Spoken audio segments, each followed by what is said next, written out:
And finally, the college football winter transfer portal window is behind us. Michigan State picked up 16 prospects in the window.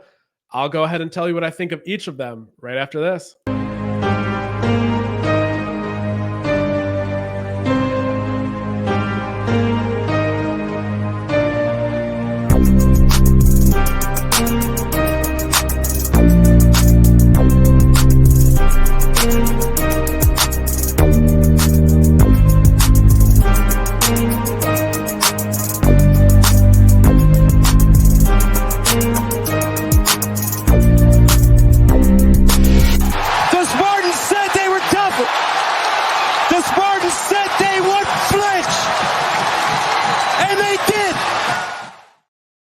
Thanks, everyone, for joining in this transfer portal assessment episode of the Spartan Spotlight podcast. As always, I'm your host, Justin Thin from 24/7 Sports.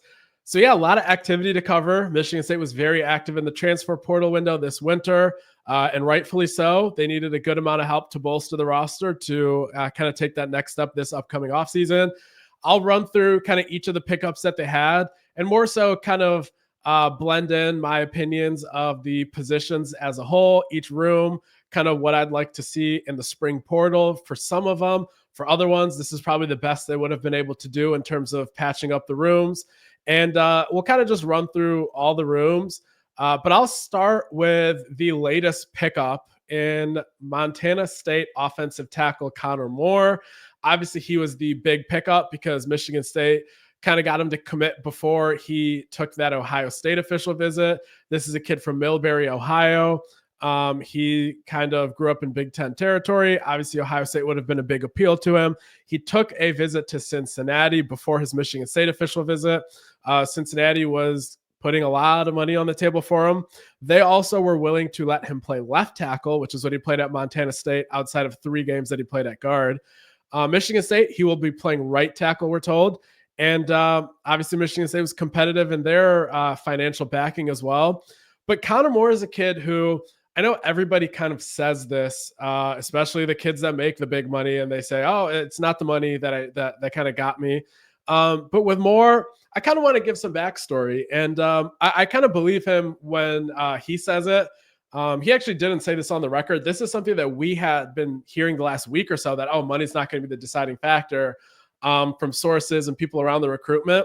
But yeah, to give credence to that, November 2023, maybe late November, early December, that's when I first had Connor Moore on my radar. I talked to him, again, this is like 13, 14 months ago, after I was kind of looking at who the all FCS freshman players were across the FCS. And obviously, Michigan State, even last season, had a need at offensive tackle. Ethan Boyd had gone out at that point. He was considering retirement. And Ashton Lepo was kind of the next guy up. Did not have a lot of faith in Brandon Baldwin and things of that nature. So I was kind of scouring the potential portal entrance at the time. And I saw Connor Moore, Midwest kid, tons of offensive line coaches in the P4 ranks were following him. I think I saw a couple of Michigan State people that also followed him. So I kind of reached out just to make sure that I kind of was ahead of things, like if anything were to happen. And obviously at the time, nobody had reached out to him, but he said that he was considering entering the portal. Talked to him for a few weeks here on and off. And then at the end, he said that him and his family kind of sat down and decided that he wanted another year of coaching where he was at Montana State. They didn't kind of want to rock the boat of the trajectory of his career. He was getting great development. He wanted to kind of build upon that foundation and then think about transferring the following year. But yeah, he would have had a lot of money coming his way if he hit the portal last year. But he didn't really care. He didn't want to go look for greener pastures. So when he says that this decision that he made was because of his relationship with Coach M, when he talked to my colleague Corey Robinson on his factors for committing, and the fact that he said that coming from a small school, Michigan State felt like a small school despite having the resources of a large school and kind of that big school presence and profile. And that was a unique blend to him. And Ohio State, for all of their positive points, as they're competing for a national title here next week, they are more of an NFL kind of program. They're more of a professional, less of a family feel kind of thing. And naturally so, a lot of guys in the building, a lot of analysts, a lot of coaches. It's just a different scale of an operation. So this was exactly what he was looking for in every sense of development, family feel, all of that. So that's kind of how Michigan State got this commitment.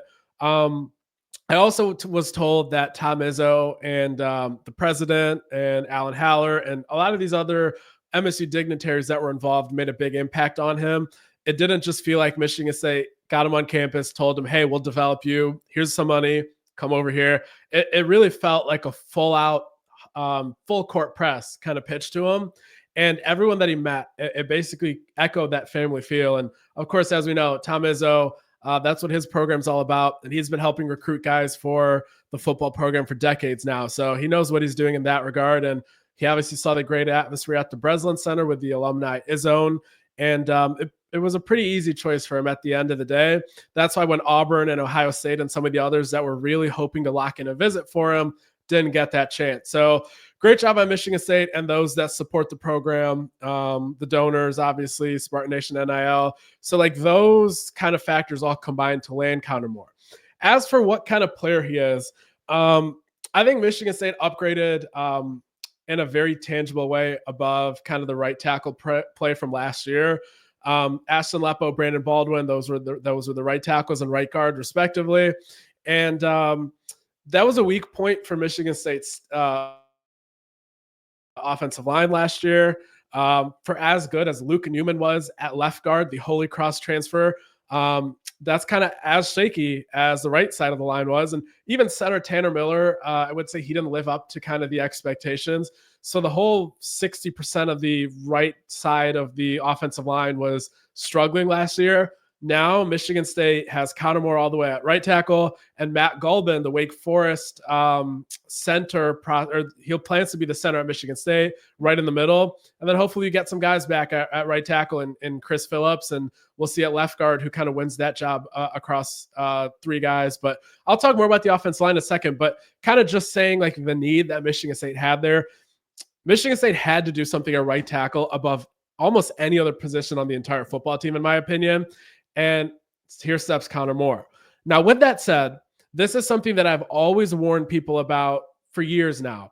If your offensive tackle situation requires you to get someone from the portal as opposed to kind of developing people in-house, you're probably not going to get the value that you think you are, or the value that you otherwise would just by developing someone in-house. What I mean by that is there's such slim pickings out there, and everybody needs a portal tackle. So everyone's perception out of the kids that enter the portal at tackle is much more inflated than the actual production you're going to get from them. That's just the reality of it. But at the same time, if you don't think the tackles you've developed in the program are good enough, too bad. You got to bite the bullet. You got to do something. You can't sit around hoping that somebody develops over long periods of time. So Michigan State had to go and get somebody. Connor Moore, he was 2023 all freshman FCS. This year, he was all FCS first team. He's probably as good of an offensive tackle as Michigan State could have gotten. He was the top available offensive tackle of the day Michigan State got him. Obviously, Ohio State wanted him. Auburn wanted him. Other schools were hoping to get a crack at him even after those potential visits. This is a player that Michigan State got as a big victory. The perception, the momentum, and the fact that he's an upgrade over Ashton Lepo. However, this is not a bulletproof NFL prospect. Day one, you walk in, you have high expectations, and then if he gets beat a few times, you get mad. Like, I don't think anyone should be sitting there watching Connor Moore at right tackle this year with expectations that are crippling to the kid, because he had 11 pressures that he gave up the entire season. Phenomenal stat. 5 of them came against North Dakota State, the best team that he faced. The previous year, while he was winning all freshman FCS, there were some shaky games in there. It was more so, man, this kid as a freshman is playing for one of the best teams in the FCS and he's playing well. So again, a huge pickup in terms of perception, in terms of need, and the fact that he will be an upgrade.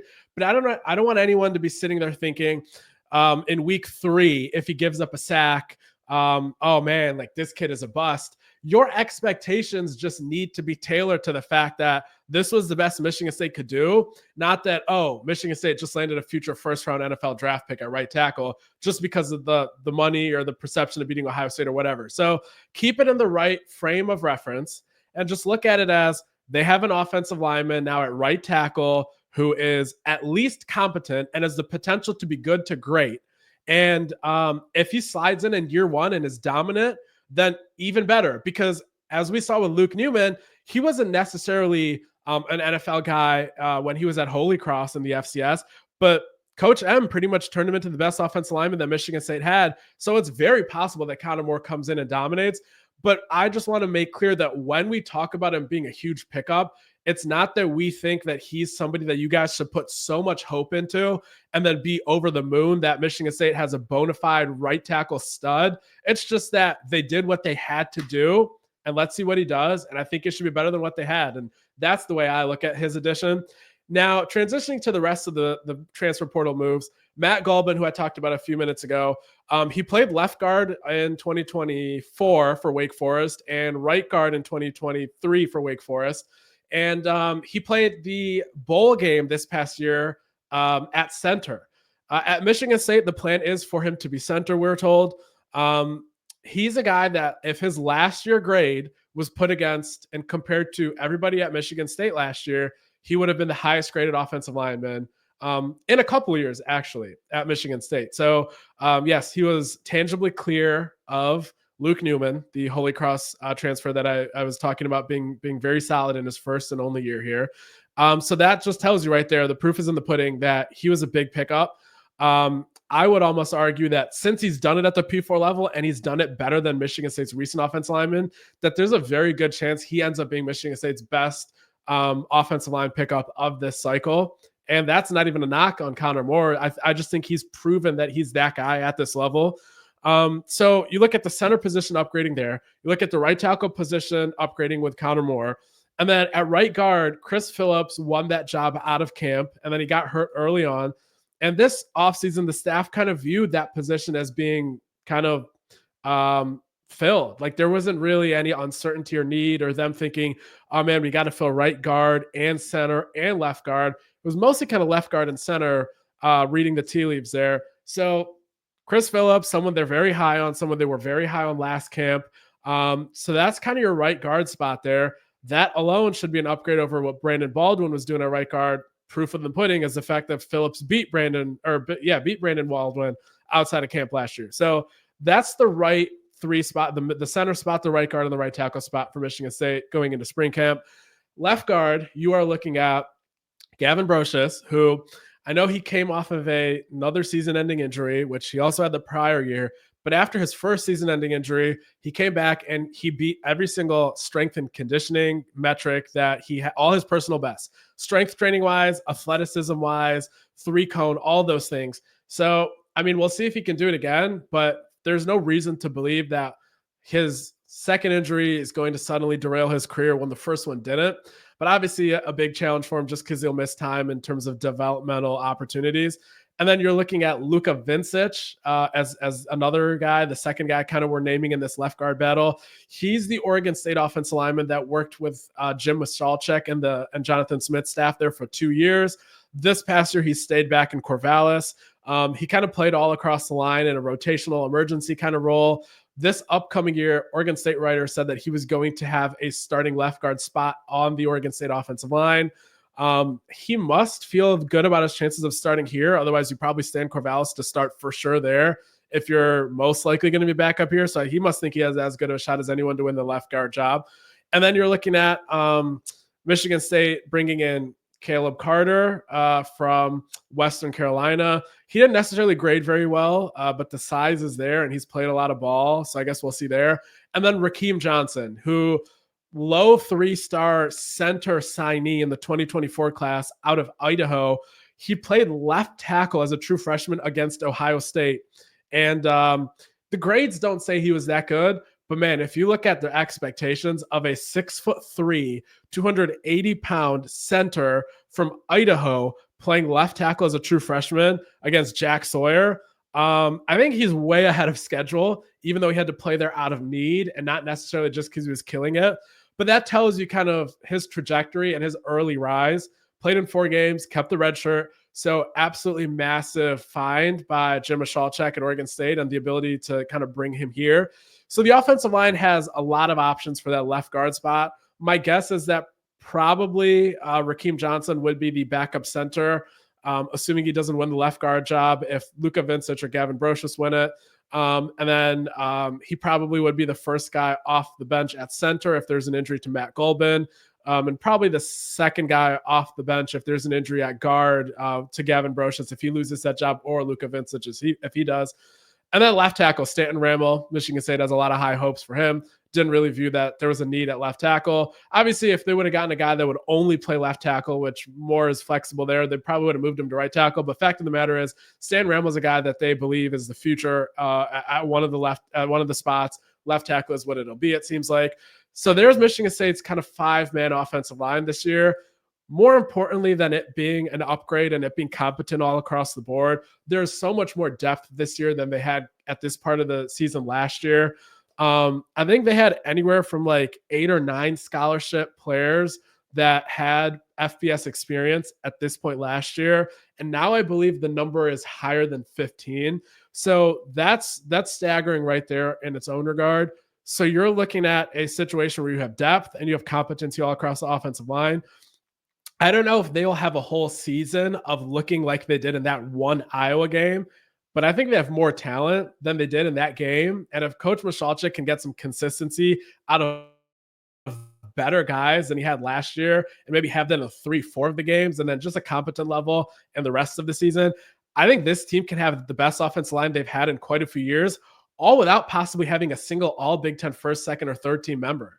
So I think that's my best way of summarizing it is I don't know necessarily if anyone's going to come over here and be a home run pickup, potentially Matt Golbin, but like, I think it doesn't even matter that they don't have like a star NFL first round, first day, second day kind of pick here. I think they can still have one of the better offensive lines they've had in a few years. That was the biggest need in terms of kind of also balancing it with something that I wasn't sure if they'd be able to pull off. I'd say wide receiver was probably the biggest need, but I was fairly confident that they would succeed in filling those needs. But O-line, it was very shaky, but they kind of had a plan here the whole time, and they allocated a good amount of their free budget towards the back end, even though I was thinking like they only have like 1 or 2 other slots they plan to take, and they have a decent amount of their budget here. It was played very well, calculated very well, and this is kind of why you saw with Counter Moore. So just very well managed, very well done across the board. Let's talk about receiver now that I mentioned it. Michigan State had just Nick Marsh and Jaylen Brown returning this upcoming season out of guys that I believed in kind of after the guys that departed, like Jerron Glover departed, Isaiah Johnson departed, Jalen Smith departed. After those guys and Montorie Foster graduated, after those guys left, it was pretty much just down to Nick Marsh and Jaylen Brown. Jaylen Brown was the true freshman last year who Michigan State signed all the way at the end of the cycle from Texas after the new staff got here. Great pickup, was a big fan of him. He won Scout Team Player of the Week pretty much every week that he was healthy.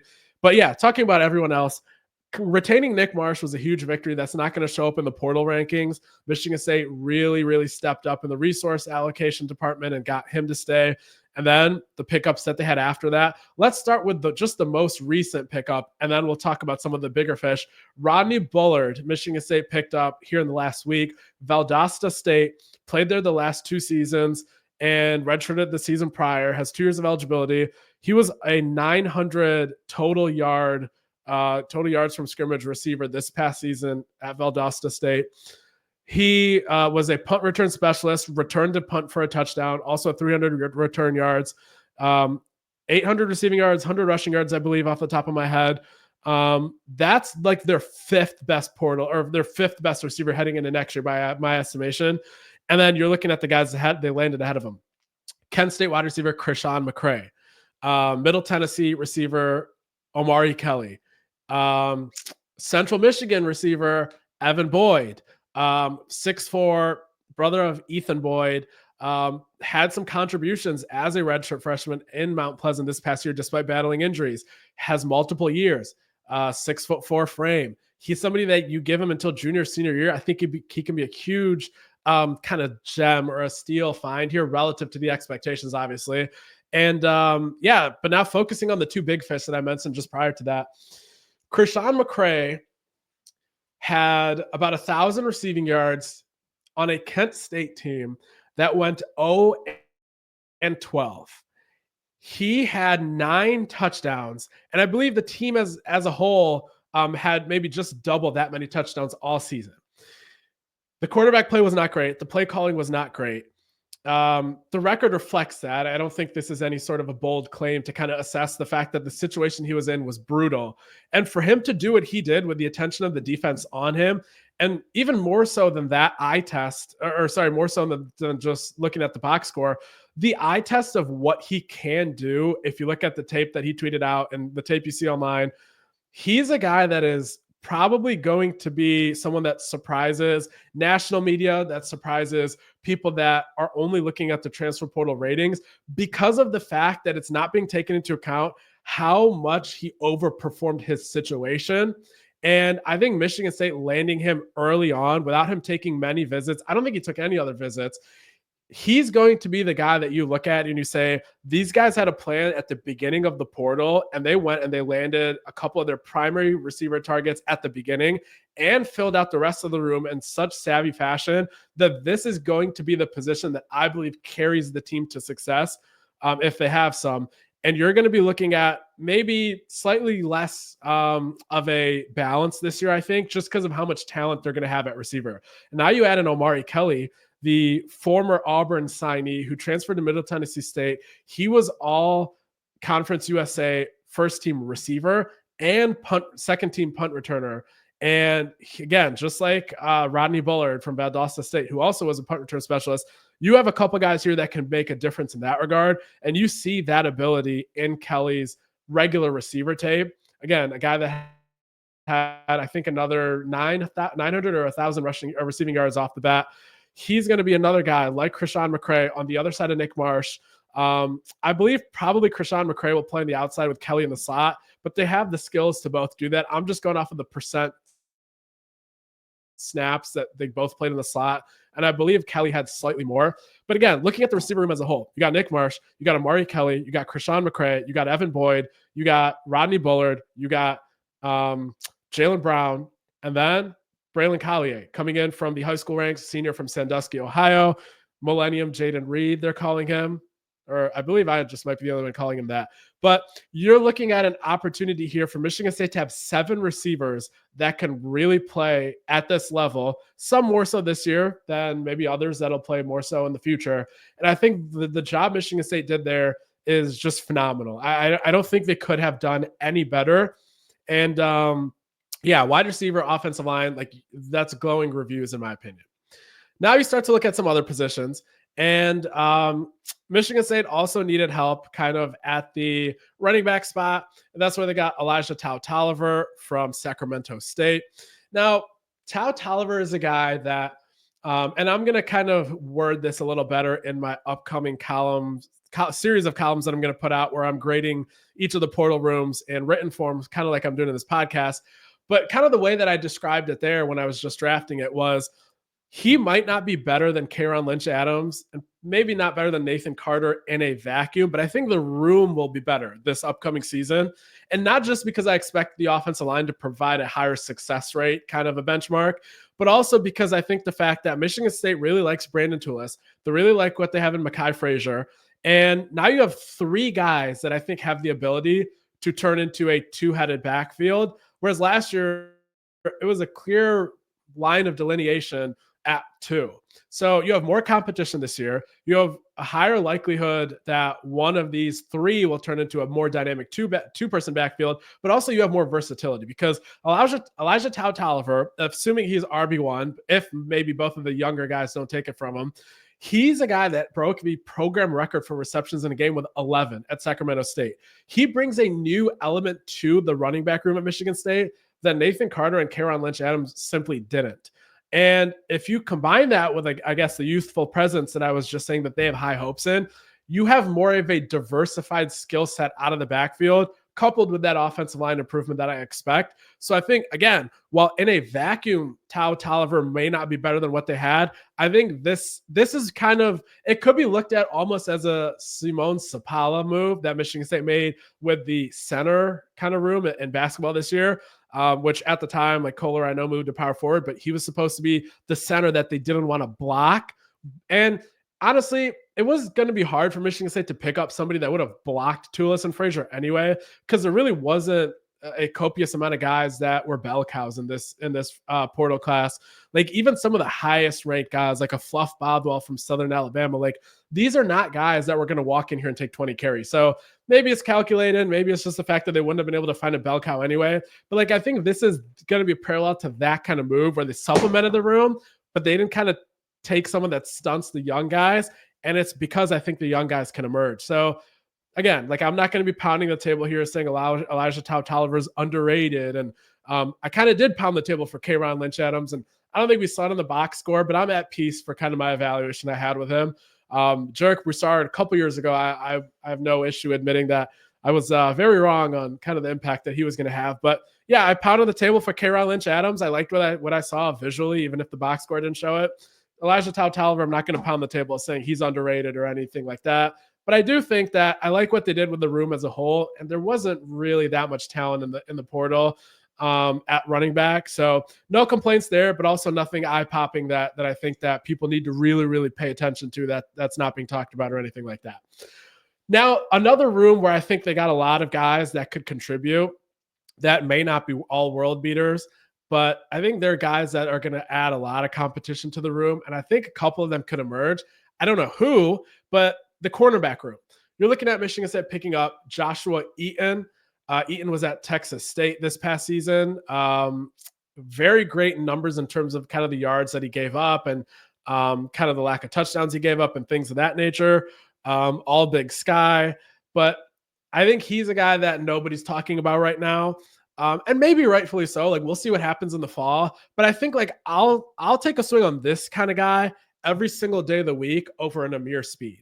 And he has the tools. He has the pedigree coming out of high school. And if it's not him, then you're looking at a guy like Najee Burt from Eastern Illinois, who he's a guy that we've actually heard whispers of the last few weeks that we think that the rest of college speaking from kind of the people that are on the program saying, quote, like, we think he's someone that the rest of the industry, the rest of college football kind of slept on a bit. And he's somebody that Michigan State's decently high on. Now we'll see if that's just relative to kind of the perception, relative to the ranking, or if like genuinely they think he can be like a stud corner. But fact of the matter is he's probably better than he's ranked right now based on what we've heard from the people that took him. So you're looking at him, and then you're looking at Malcolm Bell, the UConn corner who also graded out well.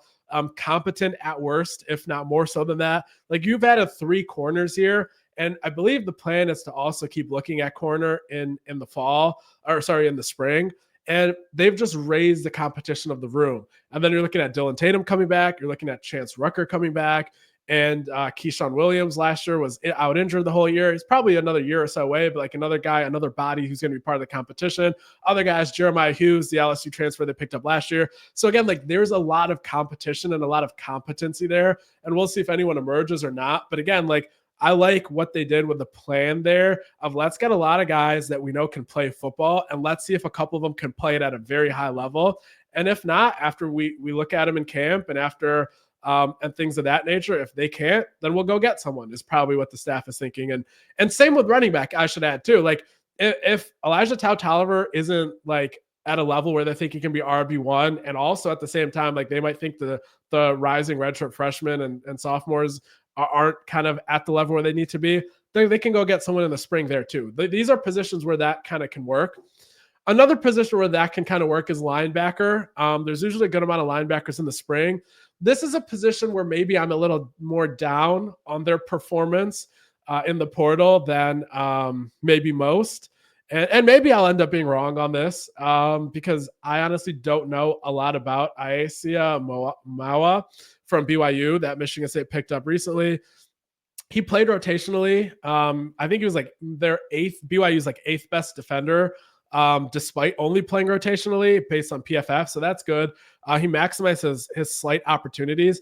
But if you look at Michigan State's linebacker room last year, Jordan Turner was their best linebacker by far. One of their most underrated players last year on the entire team, in my opinion.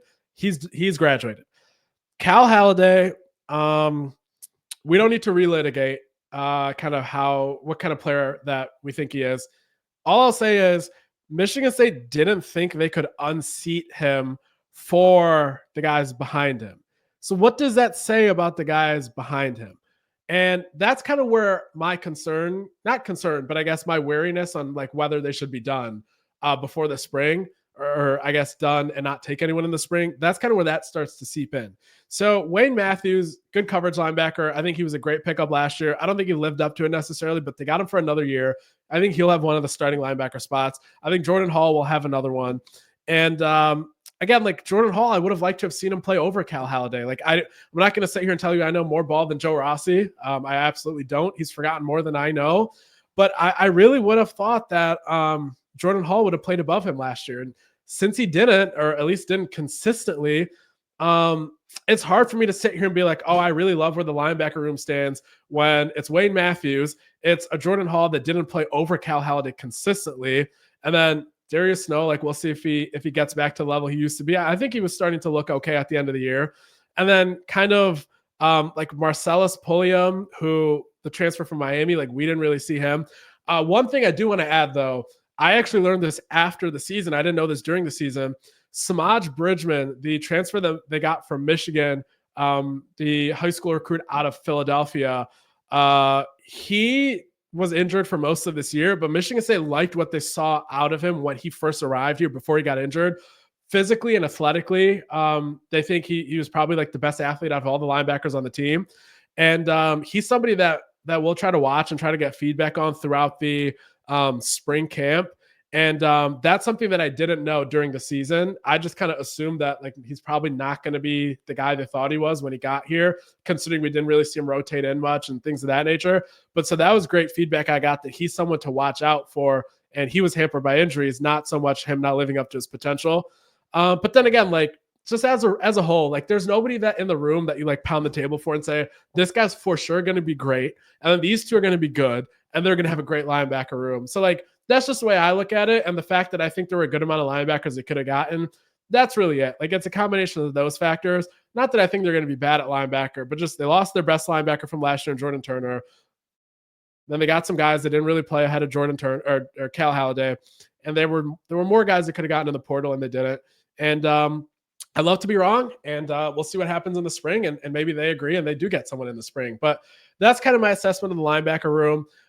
Just kind of sliding right over to edge. I think I really like one of the savvy pickups they made here in Anelu Lafayette from the Wisconsin Badgers. He was a 2024 signee, redshirted, all 4 years of eligibility left here.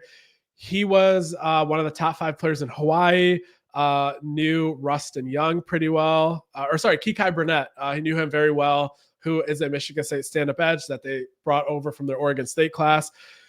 He was signed by the previous defensive ends coach or defensive line coach at Wisconsin.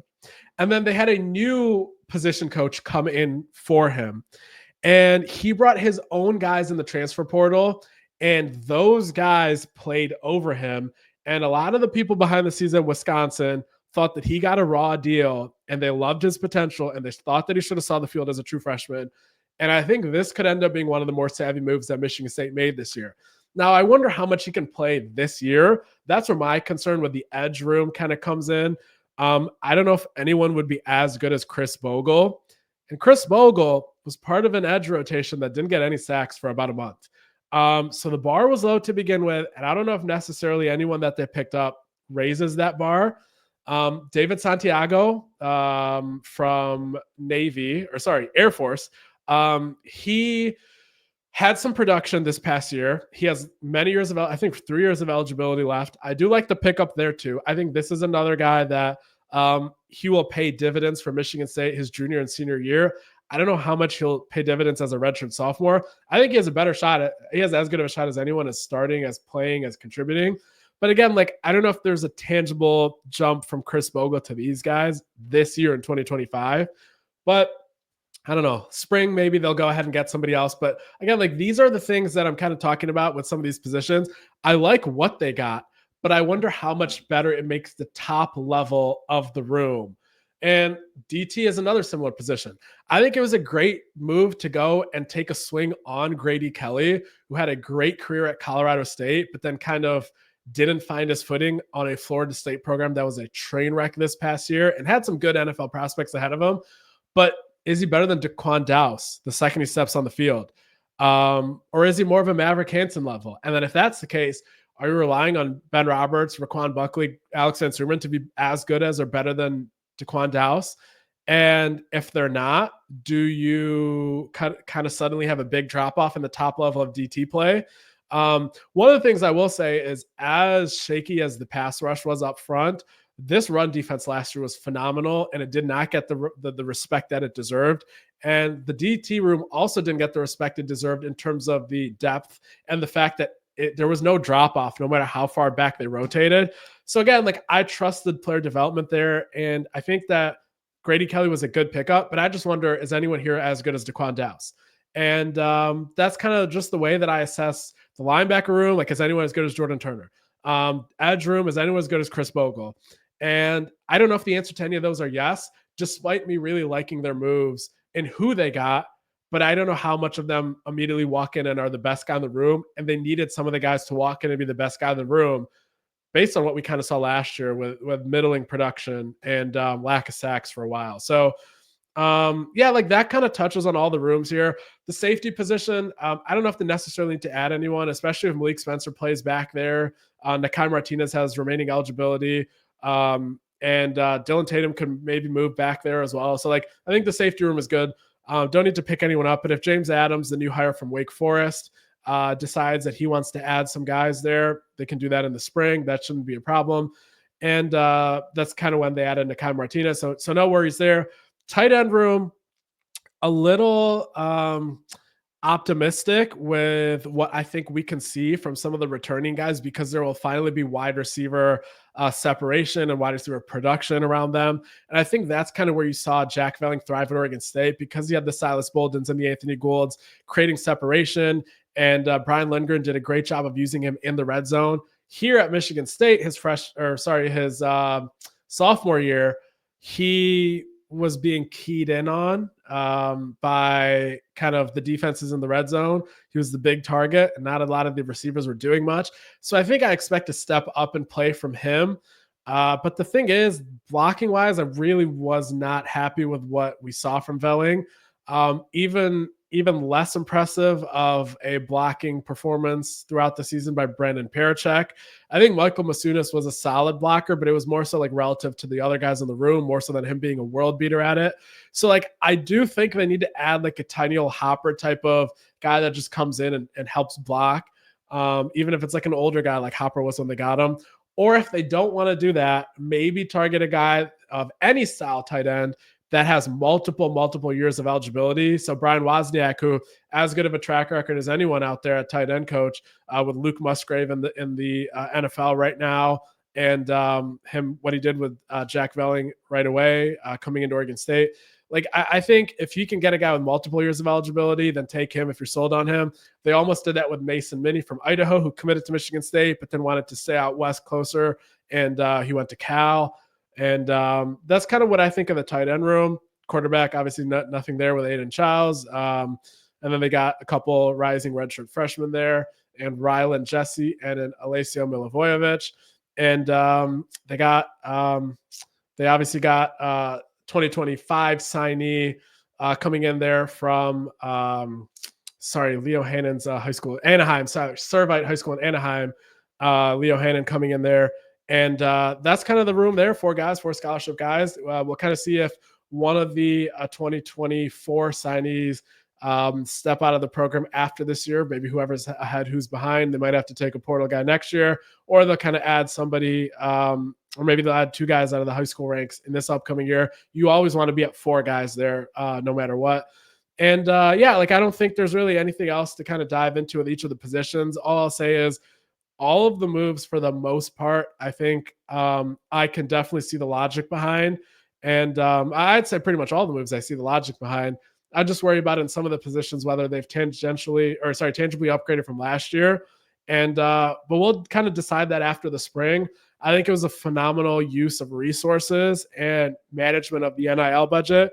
I think they really, really filled the wide receiver room needs. They did a great job with the offensive line relative to whatever you can do from the portal.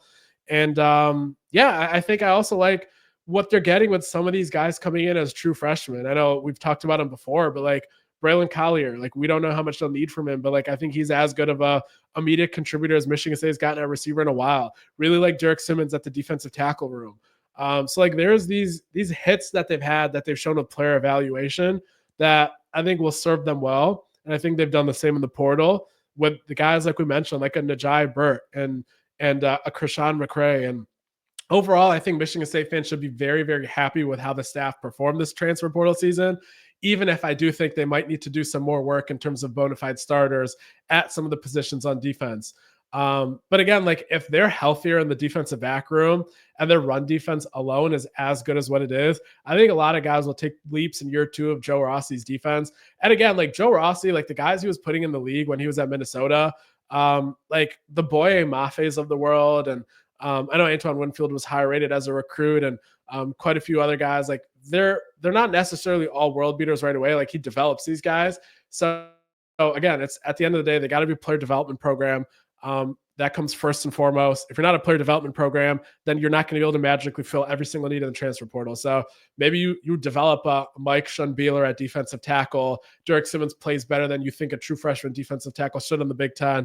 And Ben Roberts takes another big step, and Alex Van Sumer takes another big step. And then I'm sitting here looking like a fool for saying that nobody's going to be better than Daquan Dowse on paper based on what I see here in January. So very possible that things play out in a player development oriented fashion in a lot of the positions that I think they need to do more with. And again, all we can talk about in January is kind of what things look like on paper today.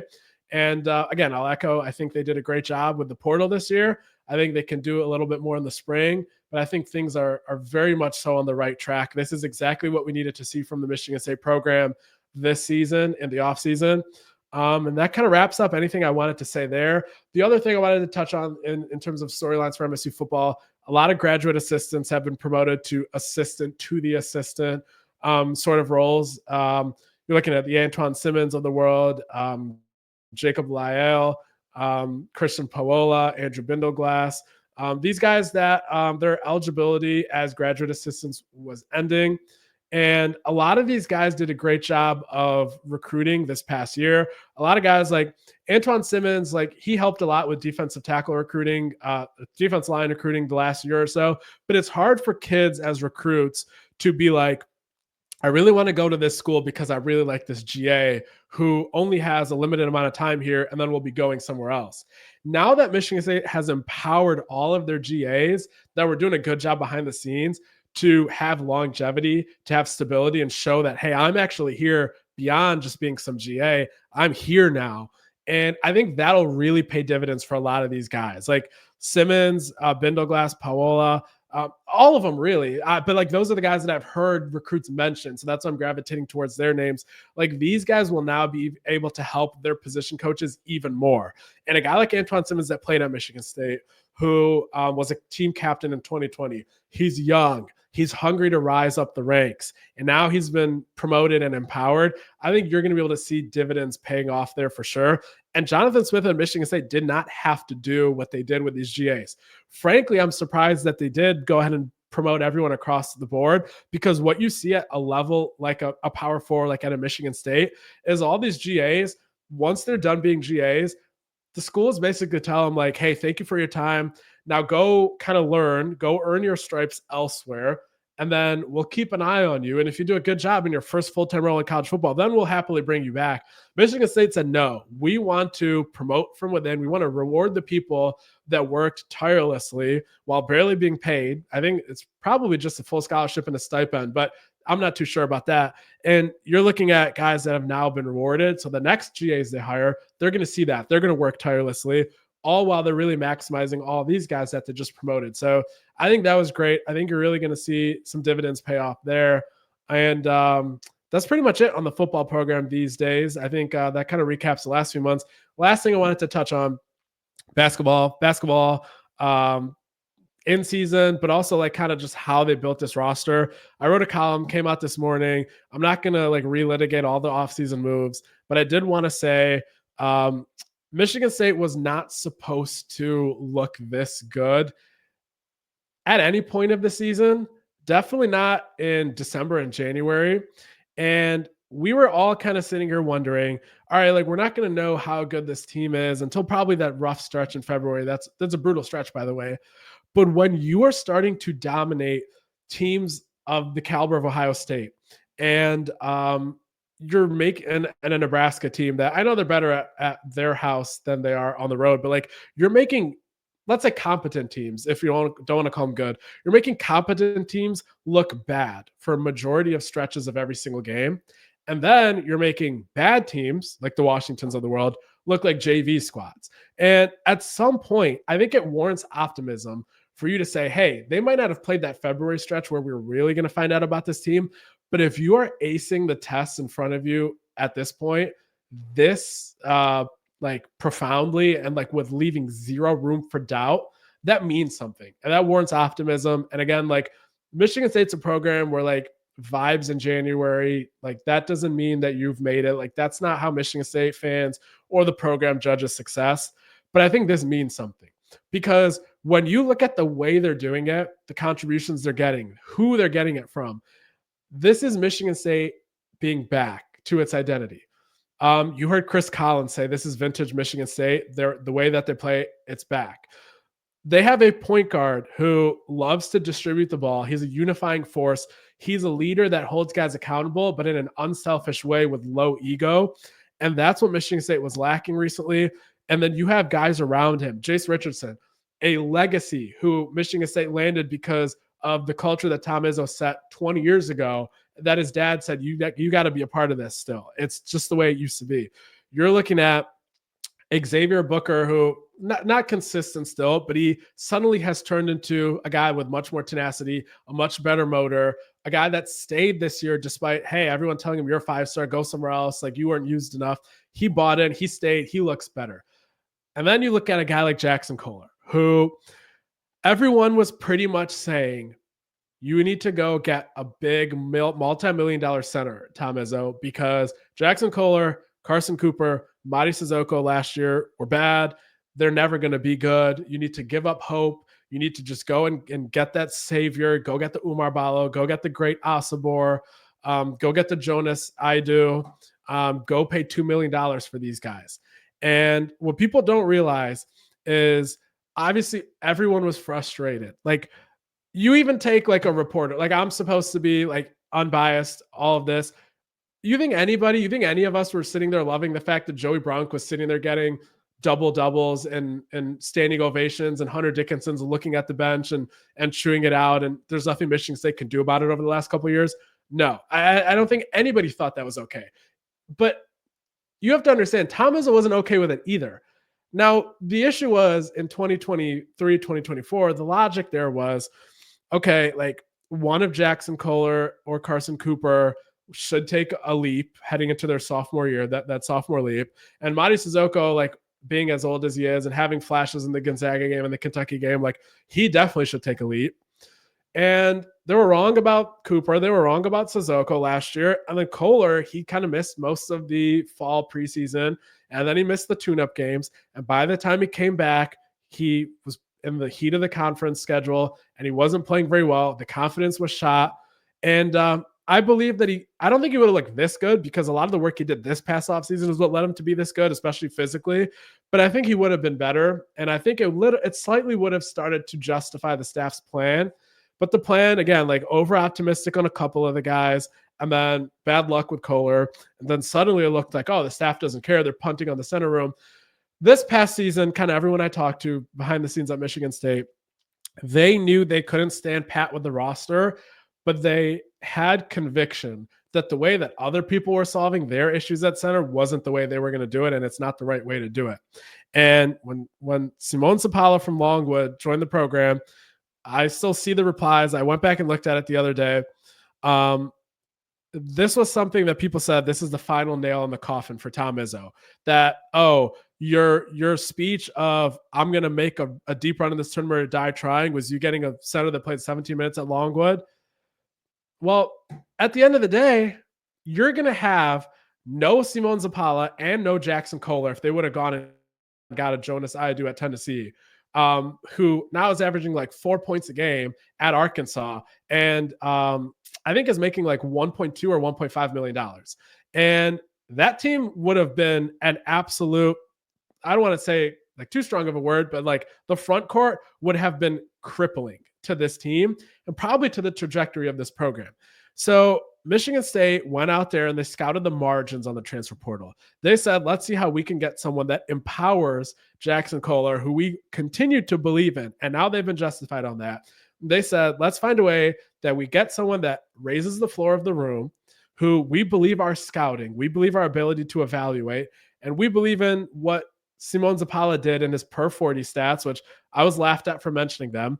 But the usage they were going to use him here was going to be in those same short bursts. Now, they've actually used him more than I thought when I was making that point back then. But a guy who's that effective, he was more effective in those small stretches against the bad teams, the double doubles he was having in the conference tournament, than I believe like Mady Sissoko or Carson Cooper, who he was supposed to come in a slot ahead of him, would have done against that competition. And that is exactly what has unfolded. Like you can say, oh, like we don't care if he's having 13 and 7 in 16 minutes in the conference that he was in. But if you don't think that like Mady Sissoko and Carson Cooper could have done that in those conferences, like I didn't, then he's a tangible upgrade, point blank, period. I don't care if he only played 17 minutes a game. And that's what we saw. And obviously now Jackson Kohler plays power forward and Zappala has a bigger role. And it didn't end up being the fact that he would have blocked Zappala's minute or Kohler's minutes, because kind of the plan emerged later on, closer to the season. They're going to move Kohler out to power forward. But that was the logic they used at the time. And I think the logic was flawless, especially when you look at what it would have done to team dynamics. If you add, let's say you add the best center that was in the portal, not one of the busts like a Jonas Ayadu. Let's say you add an Oumar Ballo. Let's look at Indiana, how they're doing. Also look at the vibes when Oumar Ballo is allegedly being seen like out late at night, the night before a game, and all the guys on the team are saying, this is the guy that we're giving 4 million to or 2 million to or whatever the number is. And this is like the savior of our program. While I'm over here trying to scrape together and get a pro career, maybe in the NBA, maybe overseas. And this is what Mike Woodson is giving all this money to. Why should I die for loose balls? Why should I play unselfishly? Why shouldn't I care about my point total and my self-preservation? And that is exactly what would have happened at Michigan State, no matter how great of a culture that Tom Izzo had. Like, there are certain dynamics you cannot withstand. Now, that doesn't mean that they should penny pinch and they should never try to upgrade the roster, but going ahead on the center market that is almost as inflated as the offensive tackle football market and hoping that somebody would come in and, again, like you wouldn't have Zappala, you wouldn't have Kohler, and then you slide in an Oumar Ballo, and then the grit is gone, the unselfishness is gone. I struggle to see how that would have been a better move than what they managed to build now, whether in hindsight or whether if you were looking at it back then. Because obviously Kohler's better than we all thought he would have been. But I think this formula was evident the entire time. Now you needed to hit on Zappala. If you missed on Zappala, then you look dumb. But I think the approach always made sense. So you're not going to go give $2.5 million to some savior to come in and rock the boat all the way across. And then Jaden Akins is mad that, oh, this kid's making 8 times more than I'm making or whatever. Why should I be the relentless defender that only shoots like 6 shots a game? And Jace Richardson is coming in and saying, hey, I'm scoring 16 points a game as a true freshman. I'm now making like a tenth of what this guy's making. And the whole dynamic of it is wrong and it's shifted. And I don't think that's the way to build a team. You have to be able to develop players internally or you have no hope anyway. Now, if you're developing guys, you absolutely should use the portal and supplement pieces. But there's no realm of possibility that you're going to say, all right, well, we're not developing a Jackson Kohler, like give up on him. We can't develop a Cohen Carr on the wing. Like, let's just stop developing guys and believing in guys and empowering them. Let's just try to fill all our needs with the portal, spend a lot of money. Guys will be rentals. They'll be gone in a year. They'll be mercenaries that don't care about the name on the front of the jersey. Like, that was never something I bought into as being the way to do it. And it looked bad. with how the center room played last year. It looks bad if you look at kind of how the years have gone, kind of since Xavier Tillman left. It took a long time, but I think the formula shows that it works now. And Michigan State has a team that is centered around player development. Again, like Cohen Carr, last year I got on here and I told you guys, I think he's a guy that is not much more than just a guy that can jump really high and have some pregame dunks. I absolutely look wrong on that. He's taken one of the biggest leaps I've seen versatility-wise as anyone in the Michigan State program in recent years. He shot 22 straight free throws made in a stretch recently. He was a 56% free throw shooter last year. So it's just staggering what they've done from a player development standpoint with Kohler, with Cohen Carr. Again, a little bit with Xavier Booker. You saw signs of it the year prior with Trey Holloman when he made that jump, but you needed more guys to kind of also show that tangible jump. And this year they got it. And again, like Jace Richardson, that family guy that really shows what the Izzo program is all about. And then Jeremy Fears, as I said, the downhill guard, the tenacious defender that doesn't shy away from any assignment. Like, this is what Michigan State basketball was supposed to be. This is what Michigan State basketball is now. We'll see what banners they hang in March, and we'll see what they do in that stretch in February. But the way this team is constructed shows that when Tom Izzo says that he wants his program to be different, they're able to do that and succeed still, at least for the time being. We'll see what happens down the line. But I think he can take a little bit of a victory lap, just kind of with how this was structured and how it played out and the way they constructed this roster. But it'd be nice if he can take a big victory lap and things continue this way in March. So that's kind of my thoughts on all that. That was a bit of rambling, especially in the basketball segment of it, but just a lot of thoughts from the last month or so. Appreciate everyone that stuck through it all. And so I think I'm going to try to have Connor Moore on this podcast here in the next week or so. He said he would love to be on, but obviously he's busy moving into Michigan State. But that's probably going to be the next episode here. Appreciate everyone for tuning in. I don't know necessarily how consistent of a schedule this is going to be in the offseason. Obviously, we're going to be covering the main marquee events. But yeah, I think at the end of the day, one of the perks of not having an advertiser is you can kind of do whatever you want in terms of the schedule. But I guess if you do want to hold me accountable, I will kind of put out the opportunity there. If you have a small business and you're a Spartan, or I guess even if you're not a Spartan, but I want to give kind of preferential treatment there, and you want to advertise on the show, definitely feel free to reach out. Feel free to DM me on Twitter. Feel free to DM the show account. Message me on the Spartan Tailgate. Whatever way you want to get in touch with me. We'll see if we can make that happen. I don't want to kind of open the door to too many advertising opportunities. Don't want to dilute the show. Again, like I don't do this for the money. I do this just to kind of bring the not knowledge, but like bring the at least whatever insight that I have and kind of my opinions on there. And that's kind of why I keep the show going on the side. But again, if someone does want to advertise, let me know.